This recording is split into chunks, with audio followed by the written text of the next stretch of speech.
One of Islam's clearest directives instructs us to withdraw.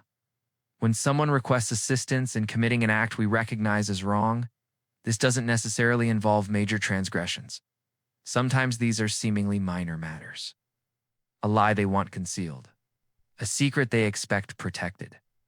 A favor that appears innocent, yet creates unease in your heart.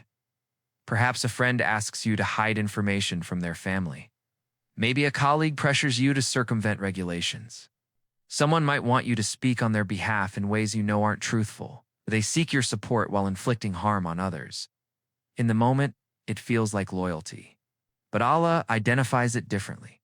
The Quran explicitly states, "Do not cooperate in sin and transgression."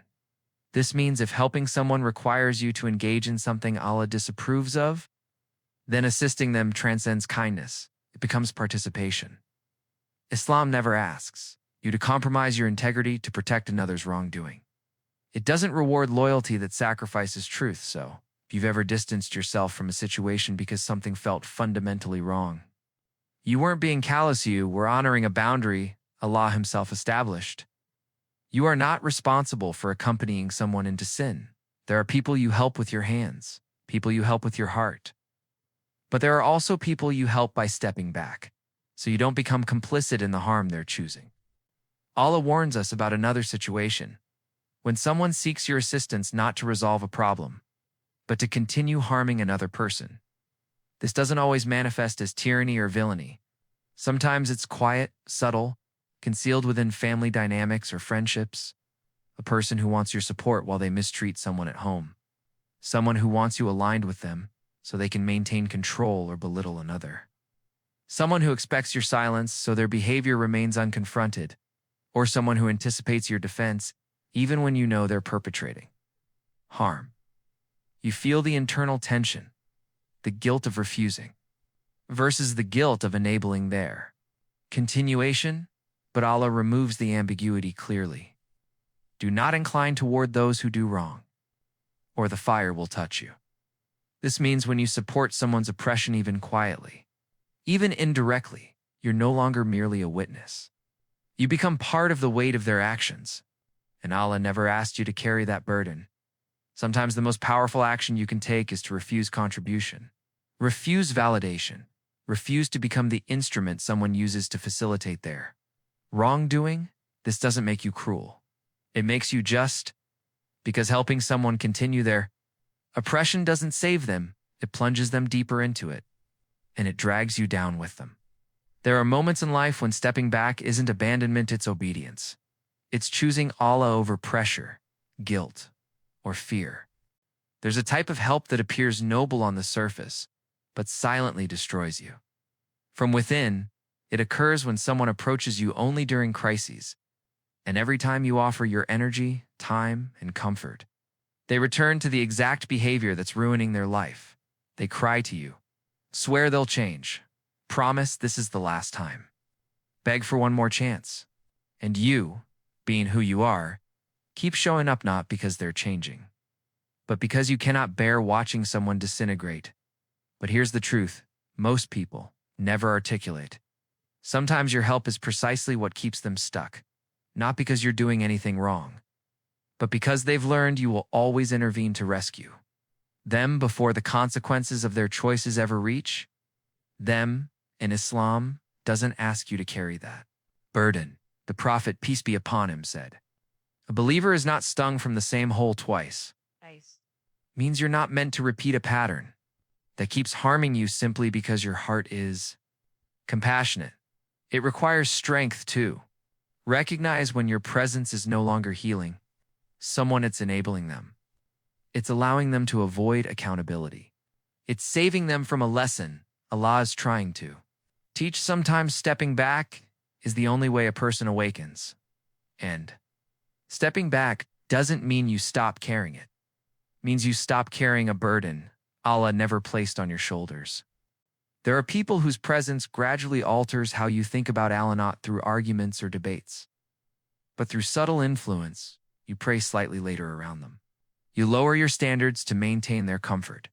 You laugh at things you would have avoided alone. And you begin excusing behaviors you once knew were harmful, not because you've stopped caring about Allah, but because being around them makes the wrong feel lighter and the right feel inconvenient. The Prophet, peace be upon him, warned us about exactly this dynamic. A person is upon the religion of their close friend. So let each of you examine whom he befriends. It's not about judging people, it's about understanding how influence operates. The people closest to you shape your thoughts, your habits, your spiritual sensitivity, your level of shame around sin, and your desire for good.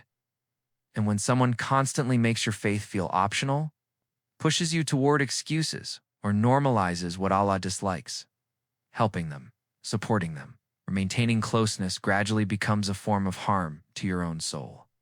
Sometimes, you don't realize the impact until much later. You look back and notice how much lighter your worship used to feel, how much more honest your heart was before that influence entered your routine.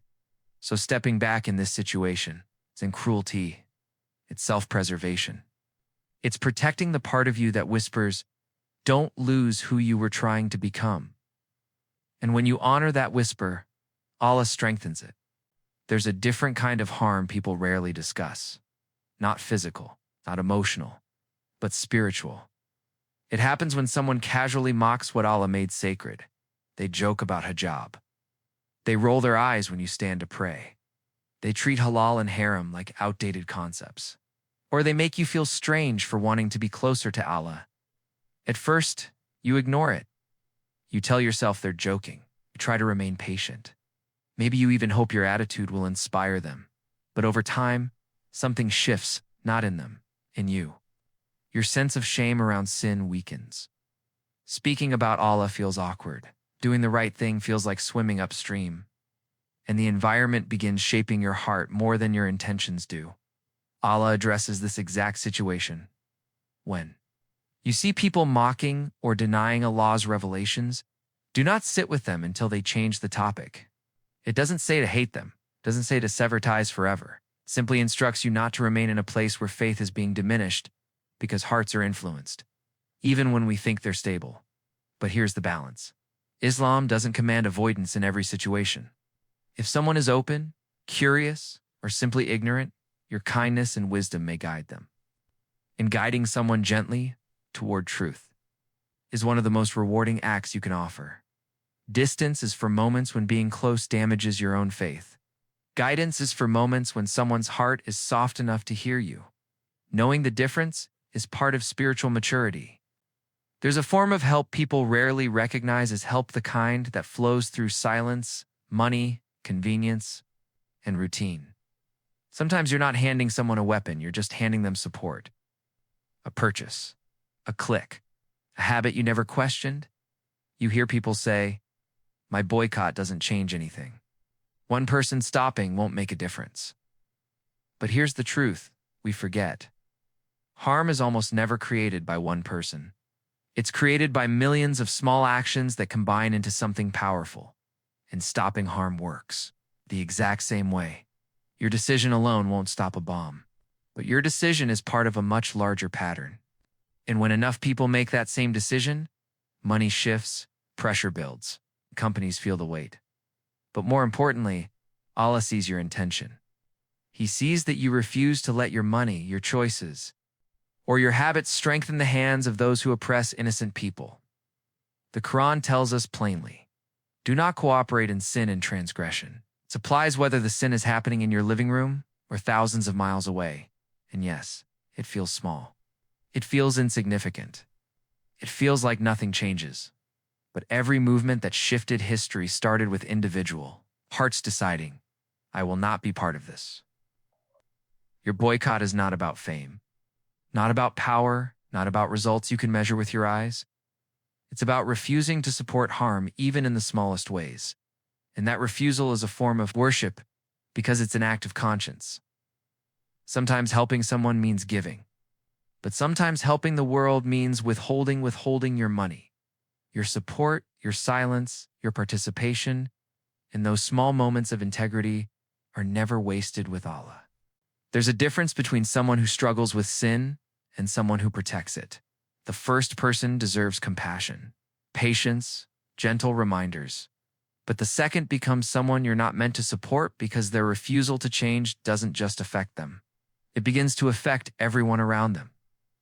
You've encountered this type before. Someone who knows a habit is destructive, but becomes angry when reminded. Someone who mocks any advice that threatens their comfort. Someone who treats sin like identity, not weakness. And because they don't want to face themselves, they create noise, drama, and conflict to distract from the truth. It's not long before their choices start pulling others down with them. A friend group shifts. A family atmosphere becomes unstable. Rumors spread. Lines blur. Suddenly, the person who refuses to change becomes the center of chaos. And helping them means getting pulled into the very harm there. Causing Allah warns us about people like this. Those who not only turn away from guidance, but also ensure others turn away with them. Not everyone who sins is dangerous, but someone who defends their wrongdoing mocks any correction and then spreads discord to protect their choices. It becomes someone Islam does not ask you to support. You're not required to fuel their chaos. You're not responsible for shielding their ego.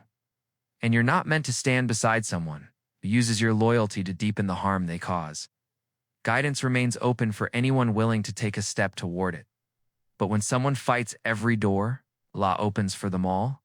While dragging others into their storm, stepping back becomes wisdom, not cruelty.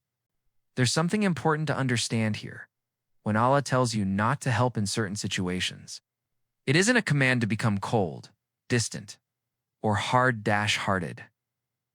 It's a command to stay truthful, to avoid enabling harm, to protect your own faith while still wishing good for others.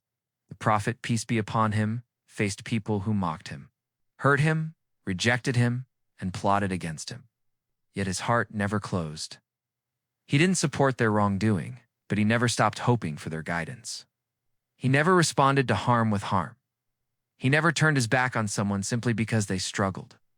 That is the balance Islam teaches. So when we say don't help them, it doesn't mean cut them off, hate them, or act superior. It means don't participate in what harms them, harms others, or harms you. But still carry mercy. Still hold good intentions. Still make dua for their healing. Still be available if they ever choose the path of sincerity. A Muslim has boundaries, but a Muslim also has a heart that never stops rooting for good. So if you step back from someone because their path was pulling you toward harm, that doesn't make you harsh. Just make sure your heart didn't step back from compassion.